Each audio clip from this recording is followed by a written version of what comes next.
ஆண்டவராகிய இயேசு கிறிஸ்துவினுடைய நாமம் இந்த மாலை வேளையிலே மகிழ்வதாக. இந்த டெய்லி ஒன் ஈவினிங் டிவோஷனில் உங்கள் யாவரையும் சந்திப்பதில் மிகவும் மகிழ்ச்சி அடைகிறேன். நேற்றைய தினத்தில் நம்ம பார்த்தோம் டெலிவரன்ஸ், விடுதலையை குறித்து நம்ம பார்த்தோம். இன்றைக்கு நாம் பார்க்க போகிறதான காரியமும் நம்முடைய ஆவிக்குரிய வாழ்க்கையிலே மிகவும் முக்கியமான அத்தியாவசியமான ஒரு காரியத்தை தான் நம்ம இன்னைக்கு பார்க்க போகிறோம். சற்று நாம் தியானத்திற்காக வாசிக்கலாம். மத்தேயு எழுதினதான சுவிசேஷ புத்தகம் 6வது அதிகாரம் 9 முதல் 13 வசனங்கள். அதில் சொல்லப்பட்டிருக்கு, நீங்கள் ஜெபம் பண்ண வேண்டிய விதமாவது அப்படின்னு சொல்லி ஆரம்பிச்சிருக்கோம். அப்போ இந்த பகுதியில ஆண்டவராகிய இயேசு கிறிஸ்துவ மலை பிரசங்கத்தில் தன்னுடைய சீஷர்களுக்கு ஜனங்களுக்கு எப்படியாக ஜெபம் பண்ண வேண்டும் என்கிறதான விதத்தை அந்த பகுதியில சொல்லுகிறார். நாம் இன்றைக்கு பார்க்க போகிறதான காரியம் பிரேயர், ஜெபம். ஜெபத்தை குறித்து தான் நாம் இன்னைக்கு பார்க்க போறோம். ஜெபம்னா என்ன? ஜெபத்துல எத்தனை விதங்கள் இருக்கு? நம்ம எப்படி எல்லாம் ஜெபிக்கலாம், எப்படி ஜெபிக்க கூடாது, யாருக்காகலாம் ஜெபிக்கலாம் என்கிறதான காரியங்களை நாம் சற்று தியானிக்கலாம். Okay, first thing, what is prayer? பிரேயர்னா என்ன? ஜெபம்னா என்ன? பெரிய ஒரு டெஃபினிஷன்லாம் கிடையாது. ஜெபம் அப்படின்னா நாம் தேவனோடு பேசுவது, அவ்வளவுதான். நாம தேவனோடு பேசுவது தான் ஜெபம், அவ்வளவுதான். அப்போ நாம் நம்முடைய அனுதின வாழ்க்கையில நம்ம என்ன பண்ணணுமா, தேவனோடு அனுதினமும் நாம் பேசிக்கொண்டிருக்கிறவர்களா இருக்கணும். Okay, next, types of prayer. ஜெபத்துல பல விதங்கள் இருக்கு. நிறைய விதமா நம்ம ஜெபிக்கலாம், எப்படினாலும் ஜெபிக்கலாம். நிறைய விதங்கள் பைபிள்ல சொல்லப்பட்டிருக்கு. நம் தாழ்மையோடு ஜெபிக்கணும், தனியா ஜெபிக்கிறது, குழுவாக ஜெபிக்கிறது, 2 பேர் சேர்ந்து ஜெபிக்கிறது, உபவாசத்தோடு ஜெபிக்கிறது, செயின் பிரேயர், ஆல்நைட் பிரேயர், நிறைய ஜெபங்கள் இருக்கு. இப்போ பைபிள்லேயும் இப்படிப்பட்ட ஜெபங்கள்லாம் சொல்லப்பட்டிருக்கு. அதே இது நெக்ஸ்ட், நம்ம விசுவாசத்தோடு ஜெபிக்கணும் அப்படின்னு சொல்லி பைபிள்ல சொல்லப்பட்டிருக்கு. நான் வாசிக்கும் போது யாக்கோபு 1ஆம் அதிகாரம் 6வது வசனத்திலும் 5ஆம் அதிகாரம் 15வது வசனத்திலும் பார்க்கும்போது நாம் விசுவாசத்தோடு ஜெபிக்கணும் அப்படின்னு சொல்லி சொல்லப்பட்டிருக்கு. எபேசியர் 6:18 பார்க்கும்போது நம்ம ஆவியில ஜெபிக்கணுமா, நம்மளுடைய சரீரத்துல ஜெபிக்காம நம்முடைய ஆவியில நம்ம ஆண்டவரை ஜெபிக்கணும் அப்படின்னு சொல்லி சொல்லப்பட்டிருக்கு. 1 கொரிந்தியர் 14:15 ஆவியோடும் கருத்தோடும் அவரை நோக்கி நம்ம ஜெபங்கள் இருக்கணுமா, ஆவியோடும் கருத்தோடும் இருக்கணும் அப்படின்னு சொல்லி சொல்லப்பட்டிருக்கு. 1 கொரிந்தியர் 14:15 பார்க்கும் பொழுது நான் பாடல் பாடி ஜெபிக்கணும் அப்படின்னு சொல்லி சொல்லப்பட்டிருக்கு. நான் ஆவியோடும் பாடுவேன், கருத்தோடும் பாடுவேன் அப்படின்னு சொல்லி போட்டிருக்கு. அப்போ அந்த விதமாக நம்ம தேவனை என்ன பண்ணணுமா, ஜெபிக்கணுமா, துதிக்கணுமா அப்படின்னு சொல்லி சொல்லப்பட்டிருக்கு. அதுக்கப்புறம் ஏசாயா 58:1வது வசனத்துல நம்ம பார்க்கும் பொழுது சத்தத்தை உயர்த்தி நம்ம ஜெபிக்கணும் அப்படின்னு சொல்லி சொல்லப்பட்டிருக்கு. நீ எக்காலத்தை போடும் சத்தத்தை உயர்த்து அப்படின்னு சொல்லி சொல்லப்பட்டிருக்கு. அப்போ பாருங்க, நம்ம பழைய ஏற்பாட்டுல பார்க்கும் பொழுது அன்னாள்னு ஒரு பெண் இருந்தாங்க. அந்த பெண் எப்படி ஜெபிச்சாங்கன்னா மௌனமா ஜெபிச்சாங்க. நமக்கு தெரியும், ஆலயத்துல போய் அந்த பிள்ளை இல்லாத அந்த சூழ்நிலையில அந்த பெண்ணினால் அவங்களுடைய அந்த வார்த்தைகளினுடைய கஷ்டத்தினால, செய்கைகளினுடைய கஷ்டத்தினால அவங்க மௌனமா ஜெபிக்கிறத நம்ம பார்க்கிறோம். மௌனமாவும் நாம் ஜெபிக்கலாம். இங்க நம்ம ஏசாயா 58 பார்க்கும் பொழுது நாம் சத்தத்தை உயர்த்தி நம்ம எப்படி நம்ம தேவனை ஜெபிக்கணும் அப்படின்னு சொல்லி சொல்லப்பட்டிருக்கு. கொலோசையர் 4:2 பார்க்கும்போது ஜெபத்தில் விழித்திருத்தல், நம்ம விழித்திருந்து ஜெபிக்கணுமா, விழித்திருந்து அதிகமாக நாம் தூங்குகிறவர்களாய் அல்லாமல் நாம் விழித்திருந்து ஜெபிக்கணும் அப்படின்னு சொல்லி சொல்லப்பட்டிருக்கு. 1 தெசலோனிக்கேயர் 5:17 நம்ம இடைவிடாமல் ஜெபிக்கணும் அப்படின்னு சொல்லி சொல்லப்பட்டிருக்கு. கேப் இல்லாம நாம் எப்பொழுதுமே இடைவிடாமல் நாம் தேவனை நோக்கி ஜெபித்துக் கொண்டே இருக்கணும் அப்படின்னு சொல்லி சொல்லப்பட்டிருக்கு. லூக்கா 18:1 நம்ம சோர்ந்து போகாமல் ஜெபிக்கணும் அப்படின்னு சொல்லப்பட்டிருக்கு. ரொம்ப முக்கியம். எதுக்குன்னா நம்ம ஆண்டவர்கிட்ட ஒரு சில காரியங்களுக்காக நம்ம ஜெபிப்போம், அதற்கு பதில் வரவில்லை அப்படின்னு சொன்னோன்னா நமக்கு ஒரு சோர்வு உண்டாயிரும். நம்ம ஜெபிச்சுட்டே இருக்கோம், ஆண்டவர் நமக்கு பதில் தரவே மாட்டோம். எத்தனை நாட்கள் இப்படி செபிப்போம், எத்தனை மாதங்கள் இப்படி செபிப்போம். ஆனால் அந்த சோர்வு நமக்கு வரக்கூடாதுன்னு தான் வேதம் சொல்லுது. ஸோ நாம் சோர்ந்து போகாமல் செபிக்க வேண்டும் என்று வேதம் நமக்கு சொல்லுகிறது. யாக்கோபு 5:17 எலியாவை பற்றி சொல்லுகிறது. அவன் எப்படி செபித்தானா, நம்மை போல அவன் பாடுள்ள மனுஷனாய் தான் இருந்தான், ஆனாலும் அவன் கருத்தாய் செபித்தான் என்று வேதம் சொல்லுது. அவன் கருத்தாய் செபித்த பொழுது மழை வராதபடிக்கு வானம் அடைக்கப்பட்டன, மீண்டும் அந்த வானம் திறக்கப்பட்டன அப்படின்னு சொல்லி நம்ம வாசிக்கிறோம். அப்ப பாருங்க, நம் விசுவாசத்தோடு தாழ்மையோடு நம்ம உபவாசித்து தனியாக குழுவாக பாடல் பாடி நாம் செபிப்பது எல்லாமே ஓகே தான். ஆனால் நம்முடைய செபங்கள் எப்படி இருக்கணுமா, கருத்தா இருக்கணும் அப்படின்னு சொல்லி வேதம் சொல்லுது. காட்டிலும் ஒரு முக்கியமானது மத்தேயு 6:6 நம்ம எப்படி செபிக்கணும்னு வேதம் நமக்கு சொல்லுது அப்படின்னா, ரகசியமா நம்ம செபிக்கணுமா, அந்தரங்கமாய் செபிக்கணும் அப்படின்னு சொல்லி போடப்பட்டிருக்கு. உன் அறை வீட்டுக்குள்ள போய் நீ கதவை போட்டு அந்தரங்கத்தில் இருக்கிறவன் பிதாவை நோக்கி நீ வேண்டுதல் செய், அப்பொழுது அவர் என்ன பண்ணுவார், உனக்கு வெளியரங்கமாய் பலனளிப்பார் அப்படின்னு சொல்லி சொல்லப்பட்டிருக்கு. அப்போ நம் ரகசியமாக நாம் தேவனோடு கூட பேசுகிறவர்களாக இருக்கணும், தேவனிடம் செபிக்கிறவர்களாக இருக்கணும். ஸோ ரகசியமாக தேவனோடு பேசுவது ஒரு மிகவும் முக்கியமானதாக இருக்கு. ஒரு மனுஷன் சொல்றாங்க, செபத்தினுடைய ரகசியமே நாம் ரகசியமாய் செபிப்பது தானா. பாருங்களேன், செபத்துக்கு ஒரு சீக்ரெட் இருக்கு அப்படின்னா அது என்ன சீக்ரெட்னா, ரகசியம் தான் அதனுடைய சீக்ரெட்டா. பாருங்க, நம் ரகசியமாக தனியாக அந்தரங்கமாக தேவனிடம் பேசுவது ஒரு மிகவும் முக்கியமான ஒன்றாக இருக்கு. அப்ப இவ்வளோ டைப்ஸ் இருக்கு. இதெல்லாம் நம்ம என்ன பண்ணணும், நம்முடைய அனுதின வாழ்க்கையில நம்ம செயல்படுத்தணும், நாம் செபிக்கணும். இப்போ பாருங்க, ஜேம்ஸ் ஜேக்கப் பூமிங் அப்படிங்கிறதான ஒரு மனுஷன் சொல்றாரு, திட்டமிட்டு செபிப்பதும் தினமும் செபிப்பதுமே சரியான ஊக்க ஜெபம் அப்படின்னு சொல்லி சொல்றாரு. அப்ப பாருங்க, நம்ம தினமும் செபிக்கணுமா, தினமும் எப்படி ஜெபிக்கணுமா, திட்டமிட்டு ஒரு பிளானோட நம்ம செபிக்கணுமா. அப்படி செபிக்கும் பொழுது அந்த ஜெபம் எப்படி இருக்குமா, ஒரு ஊக்கமான ஜெபமா இருக்கும் அப்படின்னு சொல்லி அந்த மனுஷன் சொல்றாரு. ஓகே, நான் இப்ப பார்த்தோம் எப்படிலாம் நம்ம செபிக்கலாம், எந்தெந்த விதங்கள்லாம் நம்ம செபிக்கலாம் அப்படின்னு சொல்லி பார்த்தோம். நம்ம எப்படி செபிக்க கூடாது அப்படிங்கிறதுக்கு ஒரு காரியத்தை நம்ம பார்த்துடலாம். மத்தேயு 6:5 சொல்லுது, மாயக்காரரை போல நம்ம செபிக்க கூடாதான். அவங்க எப்படி செபிக்கிறாங்க அப்படின்னா, மனுஷர் காணும்படியாக அவங்க எது செஞ்சாலும் மனுஷங்க பார்க்கணும், மனுஷங்க நம்மளை மெச்சிக்கணும், அந்த நபர் நம்மளை உயர்த்தி பேசணும், அந்த நபர் நம்மளை பெருமையா பேசணும் அப்படின்றதுக்காக மனுஷர் காணும்படியாக அவங்க செபிக்கிறாங்க. ஆனால் நாம் மனுஷர் காணும்படியாக நாம் செபித்தோம் ஆனால் ஆண்டவர் ஒரு நாளும் நம்முடைய ஜெபத்திற்கு பதில் தரவே மாட்டார். நாம் மனுஷர்கள் காணும்படியாக செபிக்காமல், காண்கிறார்கள் என்று நாம் செபிக்காமல் தேவனோடு ரகசியமாக நம்மளுடைய அந்த பேச்சு, அந்த ஜெபம் இருக்க வேண்டும் என்கிறதை நமக்கு மிகவும் தெளிவாக நமக்கு சொல்லுது. ஓகே, நம்ம எப்படி ப்ரேயர் பண்ணணும், நம்ம எப்படி செபிக்கணும், how to pray அப்படின்னு பார்த்தா ஒரு 4 things இருக்கு. அதுல ஃபர்ஸ்ட் பிரைஸ். ஆண்டவரை நம்ம துதிக்கணும், அவருடைய நாமத்தை சொல்லி நம்ம துதிக்கணும். நல்லவர், வல்லவர், எப்போதுமானவர், என் உயர்ந்தவர், அழகில் சிறந்தவர், ஆலோசனை கர்த்தர், வல்லமையுள்ள தேவன், அல்பாவும் ஒமேகாவும் ஆனவர், ஆதியும் அந்தமும், முந்தினவரும் பிந்தினவரும், ஒருவரும் சேரக்கூடாத ஒளியில் வாசம் பண்ணுகிறவர் அப்படின்னு சொல்லி ஏராளமான நாமங்கள் அவருக்கு இருக்கு. அதை சொல்லி நம்ம அவர் என்ன பண்ணணுமா, துதிக்கணுமா. அது ஃபர்ஸ்ட் திங். செகண்ட் திங் என்னன்னு பார்த்தா, கன்ஃபஸ், நம்முடைய பாவங்களை அறிக்கையிடணும்.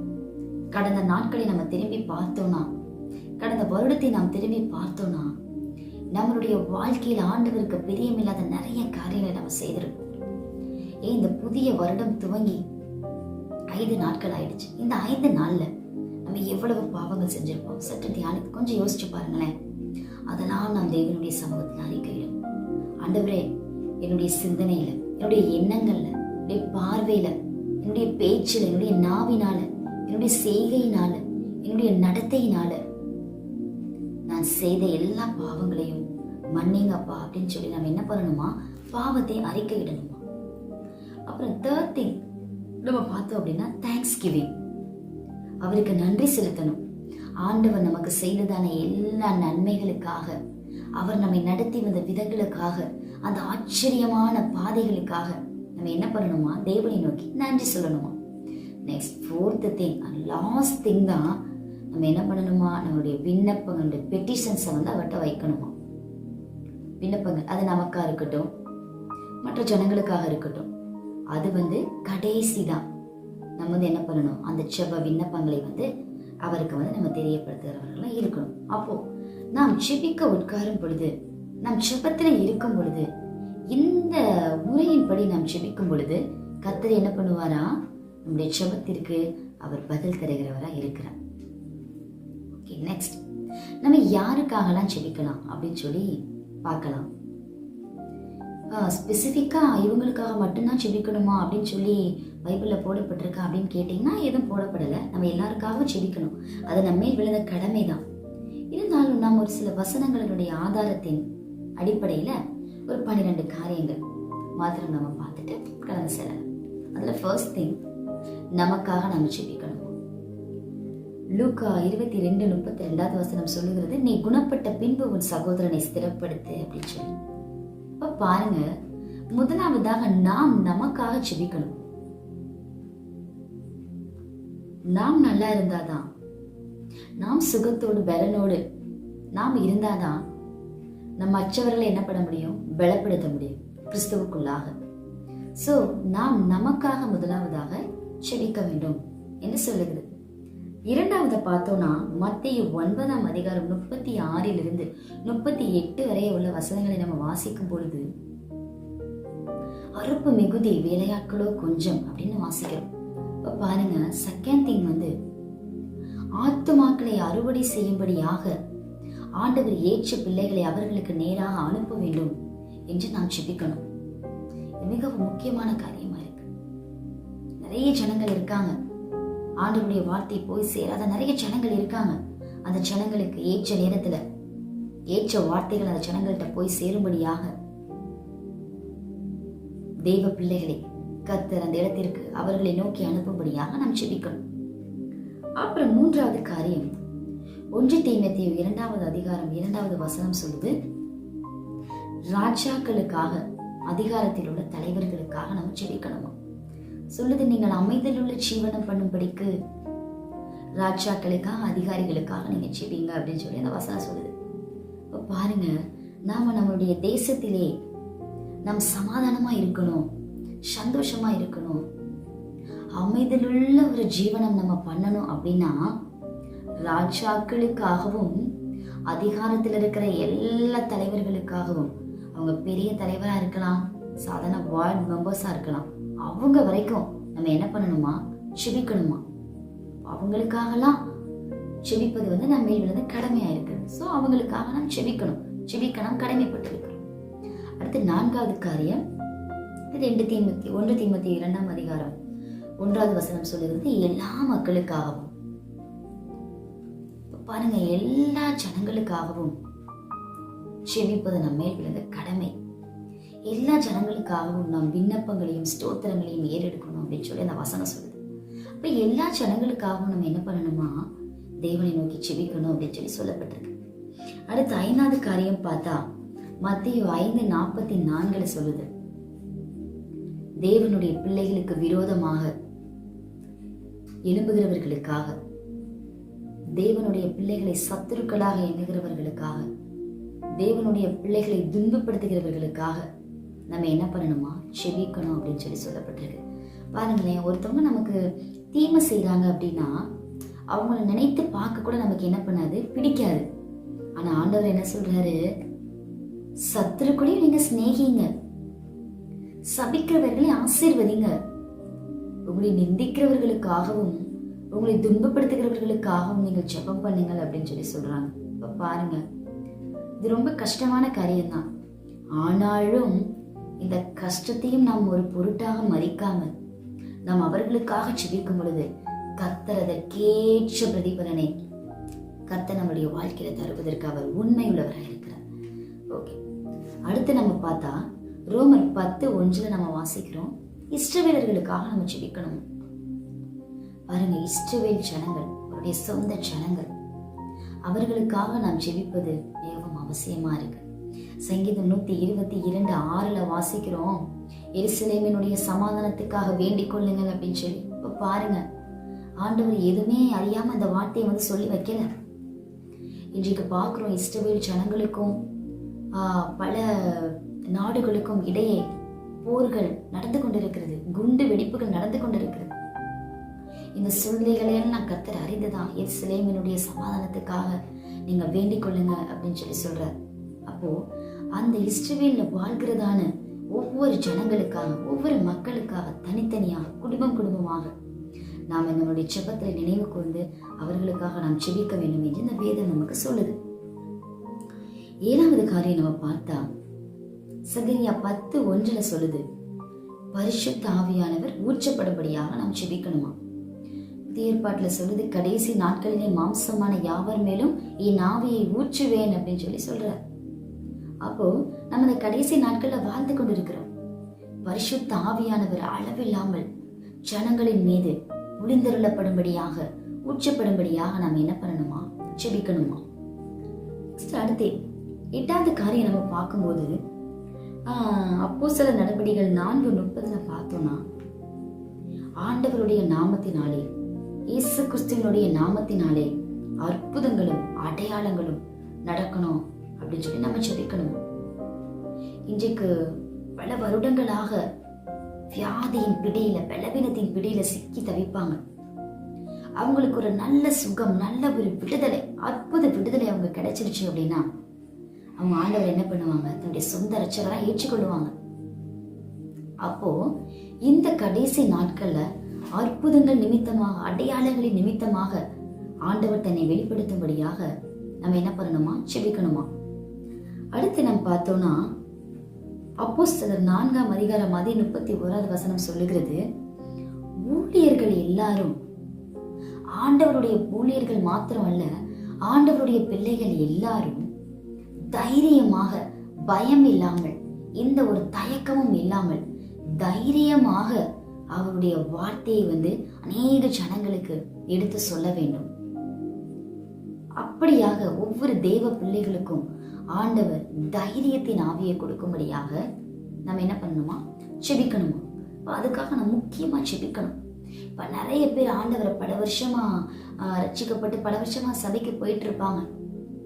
அவங்களுக்கு ஆத்துமாக்களை சந்தித்து அவங்களுக்கு தேவ வார்த்தைகளை சொல்லணும்னு சொல்லி அவங்களுக்கு வாஞ்சிகள் இருக்கும்.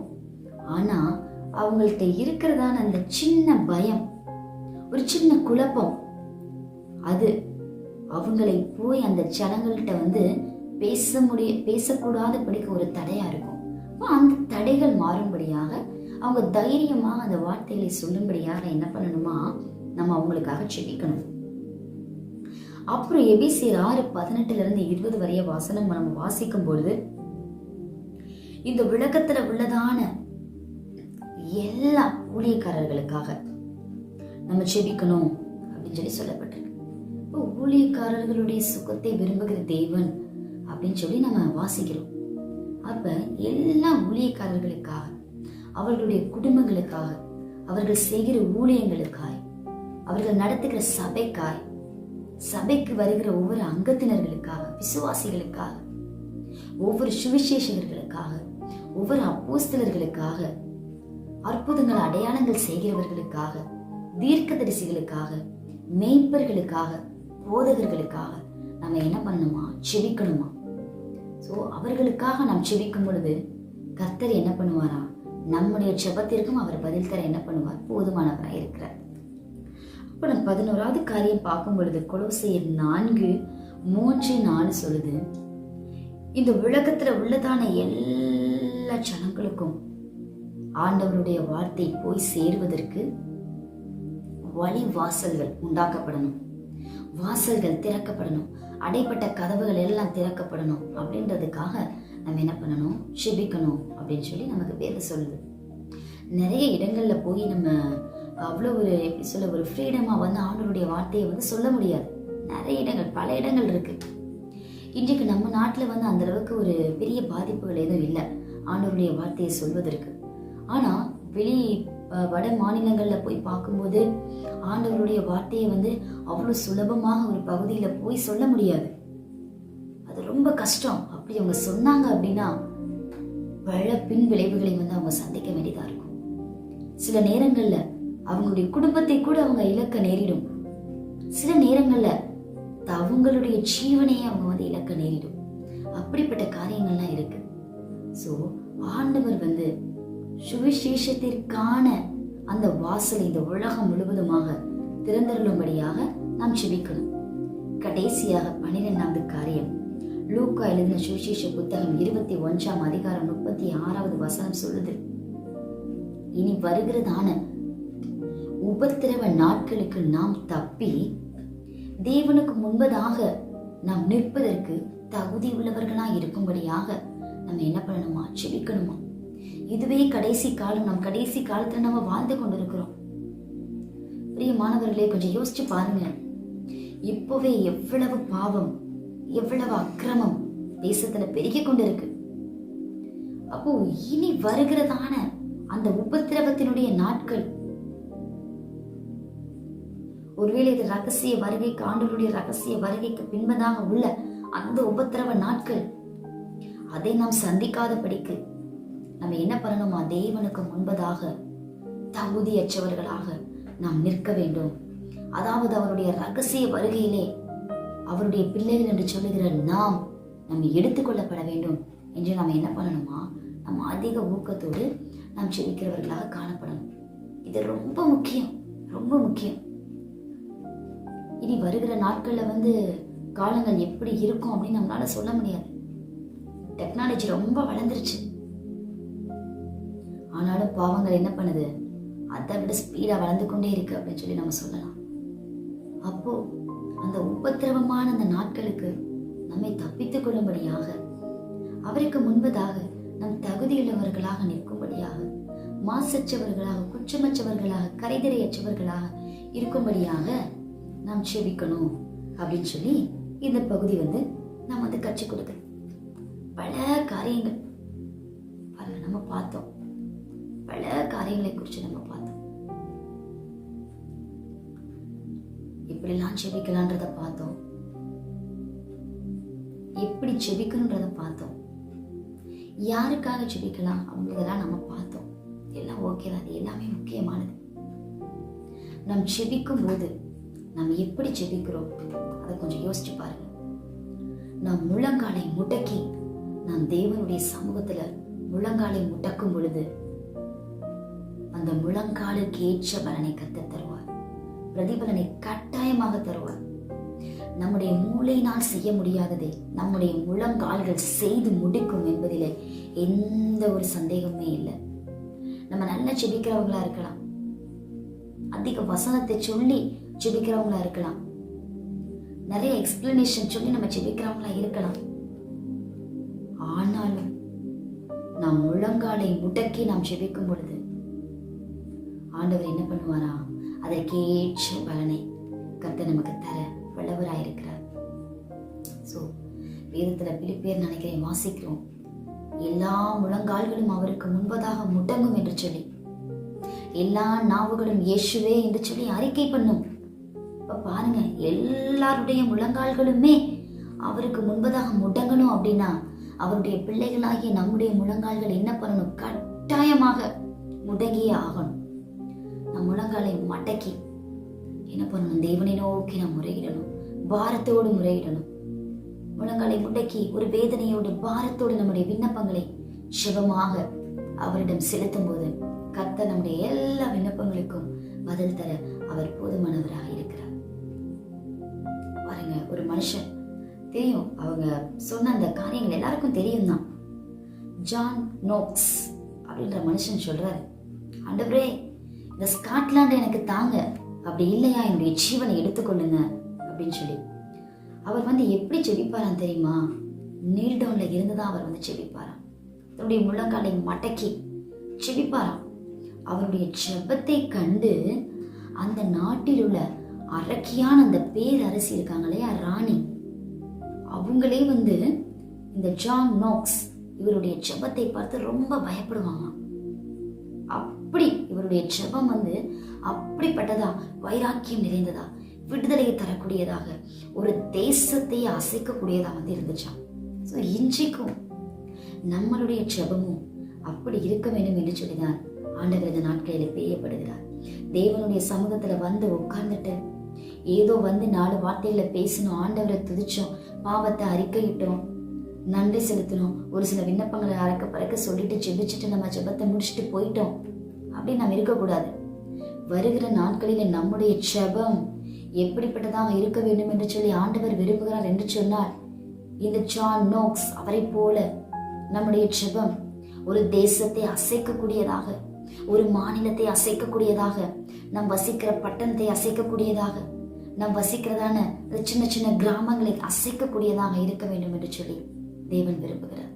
சோ நம்மை நாமே பக்குவப்படுத்திக் கொள்வோம். வருகிற நாட்களிலே அதிகமாக ஜெபிப்போம். அதிகமாக தேவனுடைய சமூகத்திலே பல மணி நேரம் நாம் காத்து கிடக்கணும், விழுந்து கிடக்கணும்.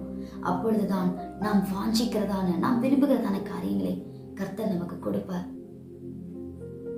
எவ்வளவோ டைம்ஸ் நம்ம இந்தந்த காரியங்களுக்கும் நம்ம ஸ்பெண்ட் பண்றோம். ஃப்ரெண்ட்ஸ்க்கு ஸ்பெண்ட் பண்றோம், மொபைலுக்கு ஸ்பெண்ட் பண்றோம், பேரண்ட்ஸ்க்கு ஸ்பெண்ட் பண்றோம். ஆனால் தேவனோடு பேசுகிறதான அந்த நேரம் நம்முடைய வாழ்நாளில, ஏன் ஒரு நாள்ல எவ்வளவு இருக்கு அப்படின்னு சொல்லி நம்ம சற்று சிந்திச்சு பார்க்கணும். எல்லாருக்குமே நம்ம டைம் ஸ்பெண்ட் பண்ணணும், ஓகே தான், இல்லைன்னு சொல்ல, அது தவறு கிடையாது. பெற்றோர்களுக்கு நம்ம டைம் ஒதுக்கணும், நம்மளுடைய சபை காரியங்களுக்கு நம்ம டைம் ஒதுக்கணும், நம்மளுடைய ரிலேட்டிவ்ஸ்க்கு நம்ம டைம் ஒதுக்கணும், ஃப்ரெண்ட்ஸ்க்கு நம்ம டைம் ஒதுக்கணும், ஸ்டடீஸ்க்கு நம்ம டைம் ஒதுக்கணும். ஸ்டடீஸ் இம்பார்ட்டன்ட் தான். எல்லாவற்றை காட்டிலும் நமக்கு முக்கியமானது ஆண்டவர். நம்முடைய வாழ்க்கையினுடைய எல்லா அங்கத்திலும் எல்லா பாகத்திலுமே ஜீசஸ் தான் ஃபர்ஸ்ட் ப்ரையாரிட்டியா இருக்கணும். அப்படி இருக்கும் பொழுது கர்த்தர் நம்மை அபரிவிதமாக நாம் நினைப்பதற்கும் நாம் வேண்டுவதற்கும் அதிகமாக நம்மை ஆசீர்வதிப்பதற்கும் நம்மை உயர்த்துவதற்கும் நம்மை வழிநடத்துவதற்கும் அவர் போதுமானவராக உண்மையுள்ளவராக இருக்கிறார். இப்ப நாம் ஜெபிக்கணும். பாருங்களேன், இப்போ கொஞ்சம் நம் கண்களை மூடி ஒரு சில நிமிடங்கள் நாம் ஜெபிக்கலாமா? ஜெபிப்பது நம்ம மேல் விழுந்த கடமைங்க. நம்ம கண்டிப்பா ஜெபிக்கணும், கண்டிப்பா ஜெபிக்கணும். நான் சொன்ன எல்லா காரியத்திற்காக இப்ப நம்ம ஜெபிக்க வேணாம். ஒரே ஒரு காரியம், அதற்காக நாம் ஜெபிப்பது மிகவும் அவசியமா இருக்கு. பாருங்க, நிறைய பேர் இப்ப நம்ம நியூஸ் பார்க்கிறோம். டிவியில நம்ம நியூஸ் சேனல்ல பார்க்கலாட்டினாலும் நம்ம யூடியூப்ல சின்ன ஷார்ட்ஸ்ல இருந்து நம்ம பார்க்கிறோம். தெரிஞ்ச விஷயம்தான், சைனால இப்ப மறுபடியும் ஒரு வைரஸ் வந்திருக்கு அப்படின்னு சொல்லி சொல்றாங்க. அது கொரோனாவை காட்டிலும் பல மடங்கு வந்து பாதிப்பை தரக்கூடியது அப்படின்னு சொல்லி சொல்றாங்க. சைனால வந்து அவங்க அந்த பாடியை வந்து புதைக்கிறதுக்கு கூட வந்து பிளேஸ் இல்லையா, அந்த மயானம் ஃபுல்லா வந்து நிறைஞ்சிருக்கு அப்படின்னு சொல்லி சொல்றாங்க. பாருங்க, லாஸ்ட் டைம் கோவிட் வந்தப்போ ஃபர்ஸ்ட் சைனால இருந்து தான் ஸ்டார்ட் ஆச்சு.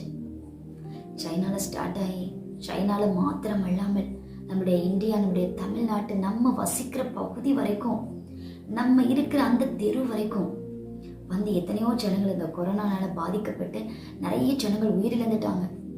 நம்ம கூட ஐக்கியமா இருந்த நிறைய பேர் இன்றைக்கு இல்லை. ஒரு சில பேர் கொரோனால பாதிக்கப்பட்டு சில பேர் உயிர் படைச்சிட்டாங்க. ஆனா அதிக பேர், பல பேர் இன்றைக்கு இல்லை. அப்படி அந்த வைரஸ் வந்து அந்த ஜனங்களை வந்து என்ன பண்ணுது, கொல்லக்கூடியதான் இருக்கு. அதை காட்டிலும் பல மடங்கு பாதிப்பை தரக்கூடியதான இந்த வைரஸ் சைனாவோடு போகட்டும். அதற்காக அங்க இருக்கிற ஜனங்கள் எல்லாம் அந்த வியாதி வந்து இந்த வைரஸ் தாக்கப்பட்டு மரித்து போகணும் அப்படின்னு நான் சொல்ல வரல. அந்த ஜனங்களுக்காக நாம் ஜெபிக்கணும், அவர்களை கர்த்தர் பாதுகாக்கணும். இந்த கிருமி தொற்று இன்று வேற எந்த தேசங்களுக்கும் வேற எந்த நாடுகளுக்கும் நம்முடைய இந்திய தேசத்துக்கும் தேசத்துக்கும் நம்முடைய தமிழ்நாட்டுக்கும் வந்து வேற எந்த ஒரு ஜனங்களுக்கும் பரவிடக்கூடாது அப்படின்றதுக்காக நம்ம ஊக்கத்தோடு செபிக்கணும். அதிலேயே நம்ம கொரோனாவிலேயே பல நல்ல நபர்களை, நல்ல மனிதர்களை நம்ம இழந்துட்டோம்னு சொல்லலாம். இனி இப்படிப்பட்ட இந்த விஷ வாயு, இந்த கொள்ளை நோய் மறுபடியும் வந்தது என்று சொன்னால் நம்மால் நினைத்து கூட பார்க்க முடியாது. அந்த அளவுக்கு அகோர காரியங்கள், சம்பவங்கள் நடக்க நேரிடும். ஸோ இந்த காரியங்களை நினைவில் கொண்டு நாம் செபிக்கலாம். யோசிச்சு பாருங்க. கண்களை மூடுவோம், கண்களை மூடுவோம், கண்களை மூடி நாம் செபிப்போம். இன்னைக்கு ஜான் நோக்ஸ் செபித்தார், ஆண்டவரே இந்த ஸ்காட்லாந்து எனக்கு தாங்க, இல்லைன்னா என்னுடைய உயிரை எடுத்துக்கோங்கன்னு சொல்லி. இன்றைக்கு அந்த பட்டணத்திற்காகவோ, ஒரு மாநிலத்திற்காகவோ, ஒரு பகுதிக்காகவும் நாம் செபிக்கல. அவர் ஜெபித்தது போல அந்த ஆத்துமாக்களுக்காக தான் நாம் ஜெபிக்க போகிறோம். ஆண்டவரே இந்த ஜனங்களை விடுதலை ஆக்குங்கப்பா. ஆண்டவரே இந்த கொள்ளை நோயிலிருந்து அந்த சைனாக்கு ஒரு விடுதலையை கொடுங்க அப்பா. இந்த கொள்ளை நோய் எங்களுடைய தேசத்திலே, நாங்கள் வசிக்கிற பட்டணத்திலே, எங்கள் நாட்டிலே வராதபடிக்கு கர்த்தாவே உங்களுடைய பாதுகாப்பின் கரம் எங்களுடைய இந்திய தேசத்தின் மீது இறங்கட்டும் அப்படின்னு சொல்லி நம்ம கேட்போமா? ஊக்கத்தோடு, ஊக்கத்தோடு, கருத்தோடு, உண்மையோடு, தாழ்மையோடு தேவனை நோக்கி நம்ம முறையிடுவோமா? ஆண்டவரே இரக்கமாறுங்கப்பா. ஆண்டவரே எங்கள் ஜனங்களின் மீது ஒரு விசை உங்களுடைய கிருபை, உங்களுடைய இரக்கம், உங்களுடைய அனாதி சிநேகம் இறங்கட்டும் ஆண்டவரே என்று சொல்லி கேட்போமா? ஹல்லேலூயா, ஹல்லேலூயா. இயேசுவே ஸ்தோத்திரம், ஸ்தோத்திரம், ஸ்தோத்திரம். செபிப்போம். பரிசுத்தமுள்ள நல்ல ஆண்டவரே, இந்த ஆசீர்வதிக்கப்பட்ட நல்ல மாலை வேலைக்காக உமக்கு நாங்கள் நன்றி செலுத்துகிறோம் டாடி. அப்பா, ஒவ்வொரு நாளும் கர்த்தாவே நாங்கள் செபிக்கிறத அந்த ஒவ்வொரு ஜெபங்களுக்கும் நீர் ஆமென் என்றும் ஆமென் என்றும் பதிலளித்துக் கொண்டிருக்கிறீர். அந்த தயவுக்காக நாங்கள் நன்றி செலுத்துகிறோம் ஆண்டவரே. இந்த நாளிலே நாங்கள் ஜெபத்தை குறித்து தியானித்தோம். ஜெபம்னா உங்களோடு பேசுவது என்கிறதை நாங்கள் தெரிந்து கொண்டோம். எப்படிலாம் ஜெபிக்கணும், எந்த விதங்கள்ல ஜெபிக்கணும், யாருக்காகலாம் ஜெபிக்கணும் நாங்கள் கற்றுக்கொண்டோம்ப்பா. ஆனாலும் இந்த நேரத்திலே விசேஷமாக ஆண்டவரே அப்பா, இந்த கொள்ளை நோய்க்காக இப்படி சமூகத்தில் நாங்கள் வந்து நிற்கிறோம். இந்த கொள்ளை நோயிலிருந்து கர்த்தாவே எங்களுடைய ஜனங்களை நீர் விடுதலையாக்கும் ஆண்டவரே அப்பா. அந்த கொரோனா வைரஸ்ல ஆண்டவரே நாங்கள் சந்தித்ததான எல்லா அகோரமான நிகழ்வுகள் எல்லாம் போதும் ஆண்டவரே அப்பா. இந்த வைரஸ் இனி கர்த்தாவே பரமாதபடிக்கு சைனாவோடு ஸ்டாப் ஆகட்டும் இயேசுவின் நாமத்தில். சைனாவோடு ஸ்டாப் ஆகட்டும் அப்பா அந்த வைரஸ். ஆண்டவரே வேற எந்த ஒரு நாட்டிற்கும் ஆண்டவரே இந்த வைரஸ் பரவாத படிக்க பாதுகாப்பின் கரம் சூழ்ந்து கொள்ளும்படியாக நாங்கள் செபிக்கிறோம். எங்களுடைய இந்திய தேசம் ஆண்டவரே உமக்கு முன்பதாக பரிசுத்தமாக்கப்பட்ட தேசமா இருக்கும்படியாக நாங்கள் செபிக்கிறோம். ஆண்டவரே பாவியாக எங்கள் மீது கிருபையாக கர்த்தர் மனம் இறங்கும்படியாக நாங்கள் செபிக்கிறோம். இந்த வைரஸ் தொற்றிலிருந்து கர்த்தர் யாவரையும் விடுதலையாக்கி வழிநடத்தும்படியாக நாங்கள் செபிக்கிறோம் அப்பா. ஆண்டவரே நீ வருகிற நாட்களிலே நாங்கள் கேட்ட வார்த்தைகளின்படி எங்களை நாங்களே முழுவதுமாக அர்ப்பணித்து அதிகமாக உம்மோடு பேசுகிறவர்களாக நாங்கள் இருக்க கர்த்தர் எங்களுக்கு அனுகிரகம் பாராட்டும். எங்களுடைய வாழ்நாள் முழுவதும் ஆண்டவரே உம்முடைய சமூகத்தில் நாங்கள் அதிகமாக நேரத்தை செலவிடுகிறவர்களாய் கர்த்தர் எங்களை மாற்றும்படியாக நாங்கள் செபிக்கிறோம். எங்களுடைய ஜெபங்களை யாவற்றையும் கர்த்தர் கேட்டு பதில் தந்ததற்காக நாங்கள் நன்றி செலுத்துகிறோம். உங்க நாமம் மகிமைப்படட்டும். நீர் உயரணும், நாங்கள் சிறுகணும் அப்பா. நீ மாத்திரம் பெருகணும், நீ நாம மாத்திரம் பெருகணும். மீதியா இருக்கக்கூடியதான நேரங்கள், காலங்கள் அனைத்தையும் கருத்துல ஒப்பு கொடுக்கணும். நீங்க மாத்திரம் பொறுப்படுத்திக் கொள்ளுங்க, ஆசீர்வதிங்க, பலப்படுத்துங்க, வழி நடத்துங்க. இயேசு கிறிஸ்துவின் நாமத்தில் அழைச்சுபிக்கிறோம் எங்கள் ஜீவனுள்ள ஜெபம் கேளும் நல்ல பிதாவே. ஆமென், ஆமென், ஆமென். கர்த்தர் தாமே இந்த வார்த்தைகளின் மூலமாக உங்கள் யாவரையும் ஆசீர்வதிப்பாராக. ஆமென். God bless you. Thank you.